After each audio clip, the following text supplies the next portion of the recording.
Today, I'm presenting on how to increase your community engagement to keep people coming back. This training is going to be for online yoga teachers, wellness professionals, and coaches to help you increase the engagement within your communities to keep people coming back. You might have no trouble at all getting people to join a class or a membership or a community just one time or initially, but then you wonder, how do I keep them coming back? How do I keep them engaged? How do I keep them within this community?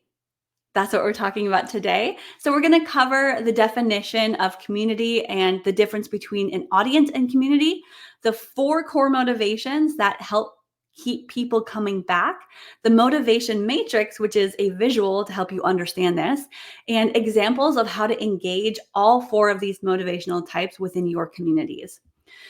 Who am I to tell you this? Well, I'm right here. I'm Ashley, or this photo right here. I am at Ash's Yoga or ashesyoga.com.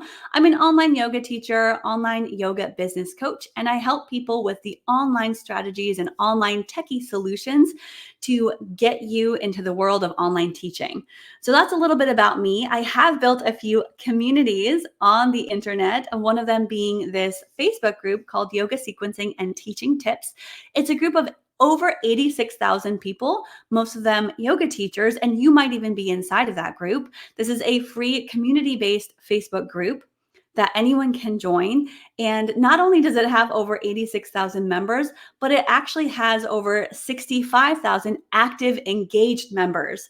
So that number compared to the total number is actually pretty wild. So this group is super engaged, super active, and such a great example of a well-run community.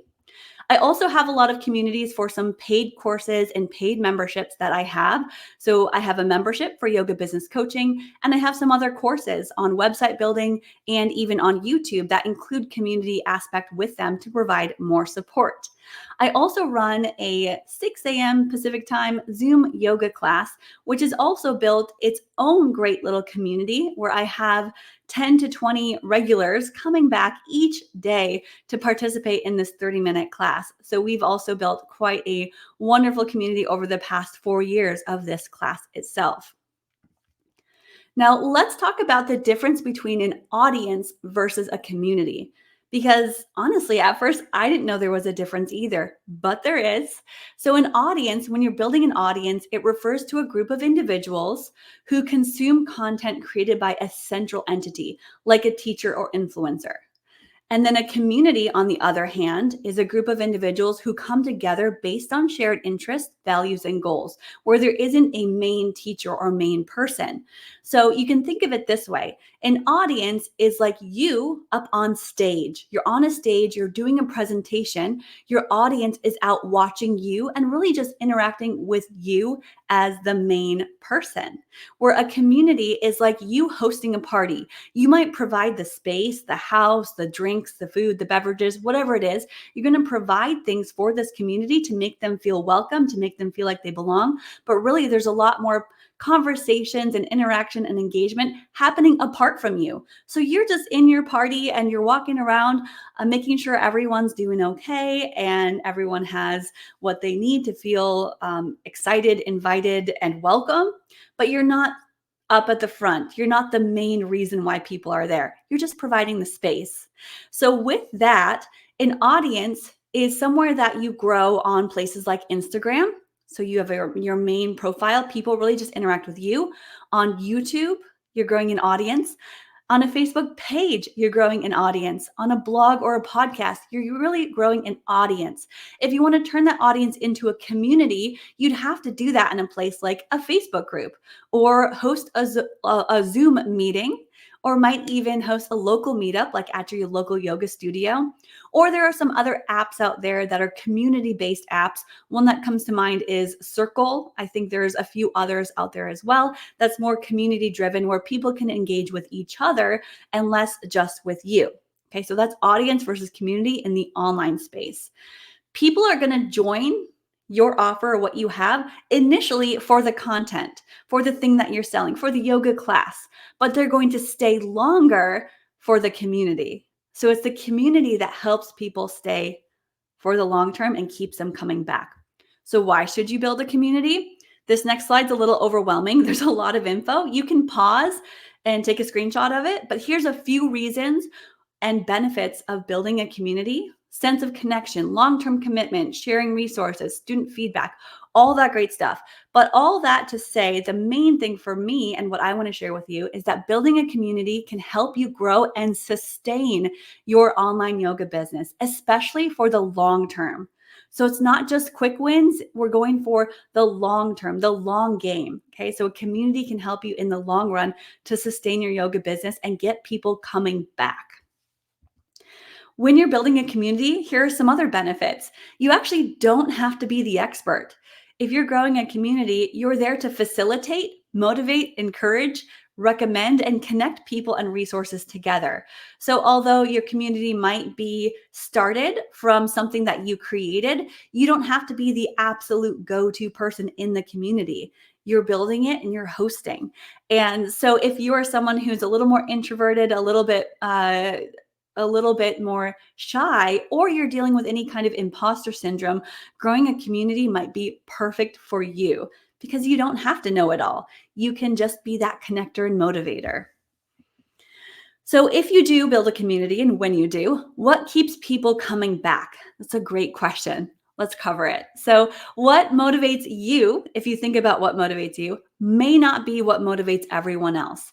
Everyone has different reasons why they want to do something, and different reasons for staying, and different reasons for engaging. So we're going to cover 4 core motivations. If you have not downloaded the workbook, you can do so with the virtual summit with the All Mats Taken. There should be a workbook available to you. If you don't have the workbook, or if you want to download it from my website, I'll make it available at ashesyoga.com/motivation guide so you can get it there too.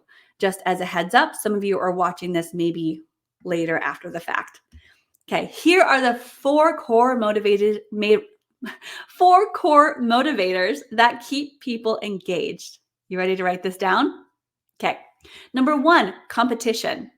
Competition, recognition, a challenge. That's very motivating for some people. A good time. If you promise a good time and fun, some of your people will be highly motivated. The third one is charity, or doing something for a worthy cause. It's a big motivator for many.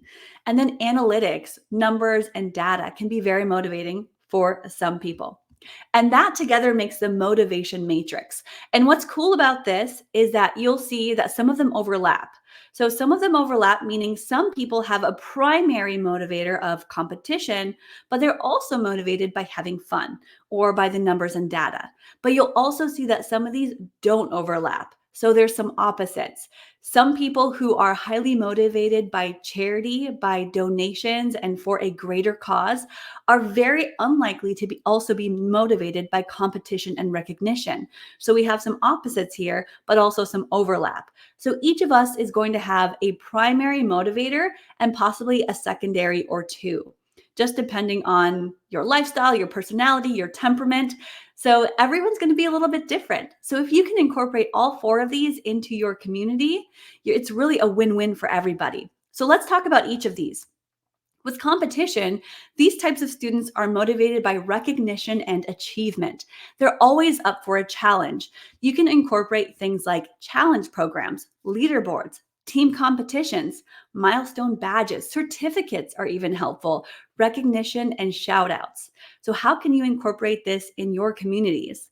The next one would be charity, or doing something for a cause. These students, they're motivated by something worthy, a cause. They like making a difference in the world. Things you could implement in your community are things like charity classes, donation-based classes, virtual fundraising, monthly charity spotlights, or acknowledgement and appreciation. And as a reminder, in the workbook, you're actually going to get a lot more ideas, and there's a lot more explanation on what each of these, how you could implement each of these. So make sure you have the workbook. And then some people are motivated by fun. These students are motivated by the promise of a good time. They love to socialize and attend parties and events. You could implement things like themed classes or dress-up days, virtual social hours, games and contests, and guest instructors. This is what someone motivated by fun would be more drawn to. And then someone that's motivated by analytics are more so about the data and the numbers. And for them, consistency and progress tracking are key. Things you could implement are ways to track their progress, feedback analysis, dependable class structure, something you can depend on, reports that are personalized, or even setting goals or goal-oriented challenges. And all together, that makes the motivation matrix. Does that make sense? So people are motivated to stay and engage for different reasons. And what motivates you may not be what motivates everyone else. Okay, so let's give an example, okay? An example. So let's say you have a membership of online yoga students, and you want to get people to engage in the community a little bit more, engage with each other. How could you do this for each of the motivational styles, but still in the same membership? Okay, so number one, let's talk about challenge or competition. You could tell people that they can engage exclusively in monthly challenges designed just for them. Push your limits, track your progress, and let friendly competition inspire your continued journey with us. Someone who's motivated by primarily competition would be really drawn to this. Someone motivated by charity or a cause would be motivated if you say, every month, a portion of your membership contributes to a cause close to our hearts. Thank you. Appreciation for being part of this positive community. Together, we're making an impact. This might speak to you. Notice what you're drawn towards, and also understand that everyone's going to feel a little bit different. Someone motivated by fun. Enjoy themed classes, surprise events, virtual celebrations. Your membership isn't just about yoga. It's about creating moments of fun and fulfillment together. And I've got to be honest, my primary motivator is fun. If you tell me that there is a dress up day or that there is a party afterwards or that we're all getting together, I am much more likely to be there than if someone were to tell me that, you can track your progress and write the numbers. That's totally the opposite for me. I'm also motivated by a little bit of challenge because that's just who I am. I'm a little bit competitive. And so if you tell me that there is challenge or recognition, I'm also motivated, where someone may not feel that same way. Okay, and the last one, last but not least, don't worry, not the least, receive personalized analytics, track your milestones, and explore tools designed to improve your practice. Your membership is not just a subscription, it's a clear path to your continuous growth. So someone motivated by the numbers would be more drawn to something like this. So now we're going to do a pop quiz, okay? Pop quiz. So now you understand a little bit more of the 4 motivational factors that keep people engaged. Now we get to test your knowledge, okay? So let's say you have a Zoom yoga class or an online yoga class. You're going to engage your students in a few different ways to get them talking to you and each other. Let me know which of the 4 applies to the prompt, all right? So number 1, what if you ask about everyone's weekend plans? Which one would that relate to? Analytics, competition, fun, or charity? Asking about weekend plans tends to be fun. Anyone who's motivated by fun will love to tell you about their fun weekend plans, what they have going on, and they also love hearing about what everyone else is doing. So that's definitely a fun motivator. Number 2, give a shout out to a student that has joined consistently multiple days. Is that analytics, competition, fun, or charity? Say, hey, Shauna has joined all 5 days this week. Great job. I'm so proud of you. That's going to fall under the competition or recognition category. So if you give a shout out to people, call them by name, people feel really special because of that. Number 3, use a software that makes it easy to sign up and track your progress. Who is going to be motivated by software and progress tracking? That's going to be the analytics-driven person. So somebody who is motivated by numbers, tracking, and data. And then number 4, you tell them that class donations go to a local animal shelter. So donations, charity, what does that relate with? Well, that's the charity one. That's the doing something for a greater good. Right? And we have a few more. Pop quiz. Hopefully you're getting 100%, right? So far, so good. Number 5, encourage students to take a photo and share their pose attempts. Now, this one kind of overlaps, okay? So this one kind of overlaps. So if you guess one or the other, you may be right. So encourage students to take a photo and share their pose attempts in the community. That usually relates more towards competition, but also falls a little bit more on the fun side. It's fun to take selfies, to take photos, and to post them. So it's not necessarily a recognition thing, but it's kind of like giving yourself a shout out. So there's a little bit of competition, a little bit of progress tracking, a little bit of fun. So a little overlapping, but I put it primarily in the competition category. Okay, next one. Ask everyone what they're grateful for. Who would be motivated and encouraged to engage if you ask them what they're grateful for? Analytics, competition, fun, or charity? This falls in the charity category, the appreciation and gratitude category. So, someone motivated by the greater good, bigger cause, loves to share what they're grateful for and also to hear what others are grateful for. And then, what if you were to discuss a student's current goals? Goals, tracking, progress, getting the hang of this? So that would be in the analytics side. Goals and progress tracking is analytics. And last one, what if you were to host a special themed dress up day? Yes, of course, this is the fun category. Anything with themes, anytime you're dressing up, that's going to be a lot more fun for those motivated by that fun factor. All right, so that is the motivation matrix. There's some overlaps, there are some opposites, and there's a wide variety of ways you can engage each of these people and understand if you try one way and it doesn't land with everybody or your current audience, it might just not be their primary motivating factor. So, something to consider for your own communities, for even your audiences, but your communities, your audience, and the people that are around you. So make sure to download the workbook again if you haven't yet, because it's going to give you a lot more ideas of how to engage the 4 motivational styles. And then today, this is pretty much it. We covered audience versus community. Hope that was helpful.